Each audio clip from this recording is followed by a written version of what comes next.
नमस्कार दोस्तों। आज से 5000 साल पहले भारत में एक ऐसी सभ्यता थी जो दुनिया की उन्नत सभ्यताओं में से एक थी। जी हाँ, हम आज बात कर रहे हैं सिंधु घाटी सभ्यता के बारे में। नगर नियोजन, शहरीकरण और जल निकासी प्रणाली एक अद्भुत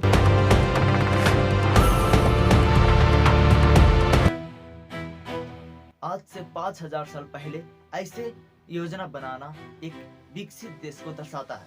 तो आइए हम आज इस वीडियो में सिंधु घाटी सभ्यता के बारे में डिटेल से जानते हैं।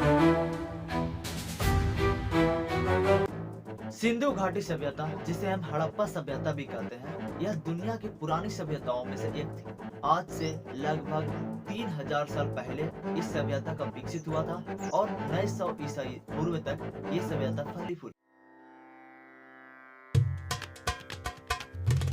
इसका विस्तार आज के भारत और पाकिस्तान के बीच में मिलता है। एरिया लगभग 13 लाख वर्ग किलोमीटर में बताया जाता है और इस एरिया के अंदर लगभग 1400 प्लेसेस ऐसे हैं, स्थान ऐसे हैं जो खोजे जा चुके हैं।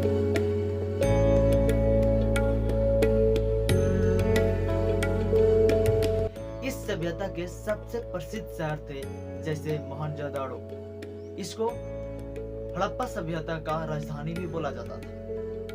और हड़प्पा एक शहर था, इसके बाद धौलावीरा, इसके बाद रंगपुर और कालीबंगा, लोथल, ये सब प्रमुख नगर। ये सभी शहर में ईंटों का घर बना हुआ था, साथ ही साथ दोहरी प्रणाली का बना हुआ था। अमीर लोगों के लिए अलग एक क्षेत्र था और गरीब लोगों के लिए एक अलग क्षेत्र था।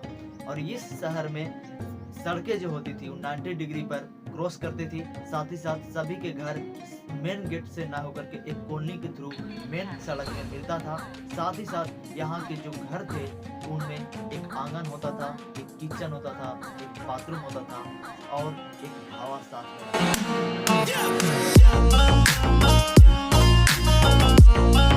इसका जल निकासी प्रणाली भी बहुत ही अच्छे तरीके से किया गया था, सुव्यवस्थित तरीके से। एक मेन नाली होता था और सबके घर से एक नाली निकल करके मेन नाली में जाते थे और वो पानी फिर बाहर निकाल दिया जाता था। शहर के बीच में एक बात होता था जिसमें सभी लोग सार्वजनिक रूप से स्नान कर सकते थे। सभी शहर किसी न किसी नदी के किनारे बसे हुए थे।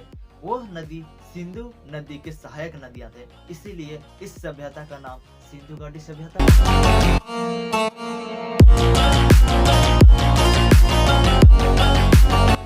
सिंधु घाटी के लोग व्यापार पर निर्भर करते थे। ये व्यापार बेहतरीन ढंग से करते थे। आज के इराक में बसे उस समय के सभ्यता मेसोपोटामिया से ये व्यापार करते थे। साथ ही साथ ये चीन की तरफ भी जाते थे।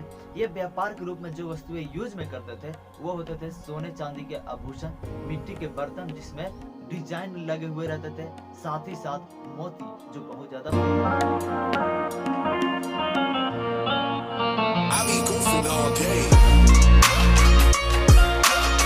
इस सभ्यता के लोग कला और नृत्य से भी परिचित थे। यहाँ से मिले साक्ष्य नृत्य करते हुए कांस्य की मूर्ति और पुजारी राजा की मूर्ति, ये हमें प्रमाण देते हैं कि ये यहाँ के लोग कला और संस्कृति से जुड़े हुए।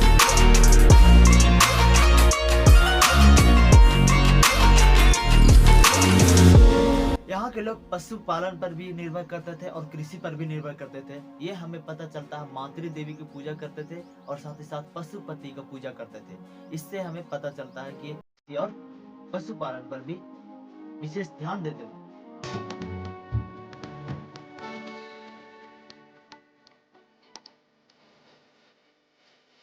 यहाँ का लिपि और भाषा सिंधु भाषा होती थी। यहाँ के सिंधु लिपि होती थी जिसे चित्र लिपि भी बोलते हैं। यहाँ की भी सबसे पता चलना, तो ये लिपि आज तक कोई भी कोई नहीं कर पाया है। ये अभी भी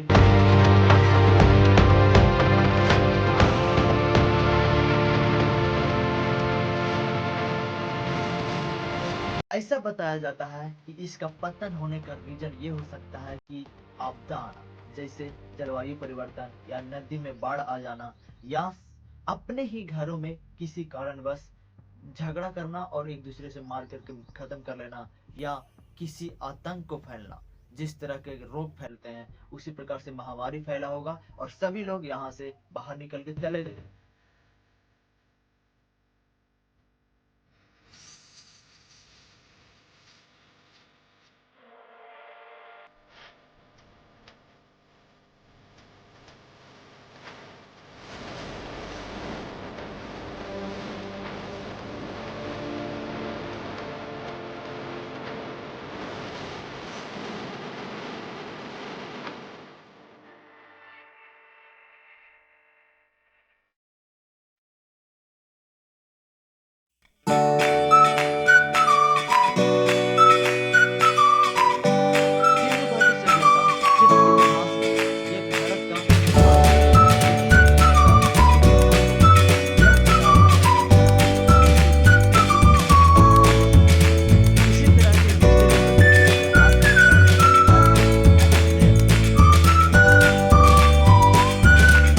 है गली के नालियाँ जो बाहर जाकर के मेन नाली से जुड़ेंगे।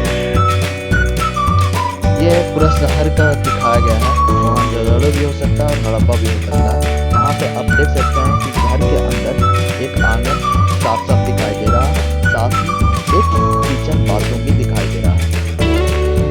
द ग्रेट बाथ जो मोहनजोदड़ो के अंदर था, ये यहाँ पे पानी होती थी और सभी सार्वजनिक लोग आते थे और यहाँ पे स्नान कर सकते थे। मेन नाला इसमें गली के नदी आकर के मिलती थी और यहीं से पानी जो है वो बाहर निकलता था।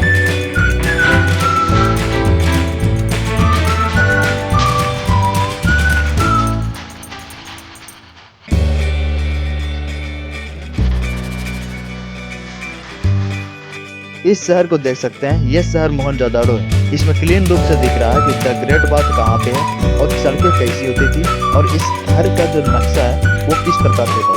साथ ही साथ यहाँ पे ये भी दिख रहा है कि एक तरफ अमीर लोगों के लिए अलग बनाया गया है और गरीब लोगों के लिए अलग शहर बनाया गया है।